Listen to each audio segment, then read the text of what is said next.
One of the most exciting real-time tactical war games coming out on the market this year is World in Conflict from developer Massive Entertainment and publisher Sierra. It takes a very non-traditional approach to this type of game by ripping out resources and base management and pushing players to focus on tactical decisions in a fast and explosive arena of combat. World in Conflict was developed as a multiplayer game and it shows. Ditching the standard type of matches, Massive has gone for an approach far more familiar in first-person shooters. Players can drop in and out of games as they participate on teams where players take a specific role, much like the classes in a game like Team Fortress. Armor, infantry, and air and support will all have to closely work together to be successful on the battlefield, since each of these groups have obvious strengths and weaknesses.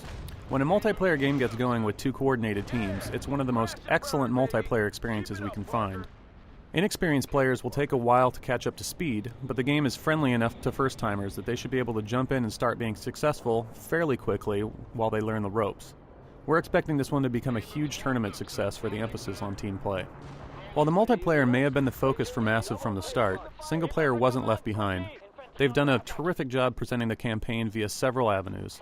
You'll find a couple of excellent CG cutscenes for mere eye candy, while art slideshow cutscenes will give a better insight into some of the interesting characters in the game.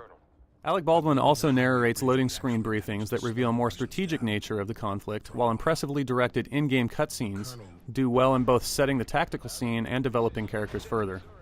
Taking many of the mechanics from multiplayer, including the Battlefield-esque strategic points, Massive was able to create an exciting 14-mission romp across the US, Europe, and Russia. There's a varied amount of objectives and plenty of opportunity to try out all the different roles in these situations, which will really help prepare players for the multiplayer. Longtime RTS players probably won't find the campaign much of a challenge given the enemy AI that tends to charge at well-defended areas, and also doesn't take advantage of their special abilities. But even so, players should find it a blast with all the near-constant action and raucous explosions. The visuals in both the single and multiplayer stand out with highly detailed units, large environments, and some of the most awesome weapons effects we've seen in strategy. With physics on the debris from exploding buildings, detailed water and cloud effects, and excellent ground scarring from weapon impact, this is one of the craziest and most dynamic war environments we've seen. Those with computers to run everything on high detail, which we did using a Core 2 Duo, 2GB of RAM, and an 8800 GTX, are in for a treat. Even if you need to pop the detail down to medium for mid-range computers, World in Conflict still looks pretty damn good.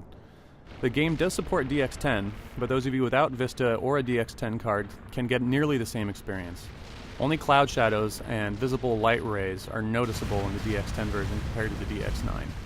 Massive Entertainment has really done an amazing job creating a fun and friendly tactical action game in World in Conflict, with a well-presented and fast-paced single-player campaign and a brilliantly executed multiplayer experience. This is an easy recommendation for PC gamers that enjoy chaotic and explosive gameplay.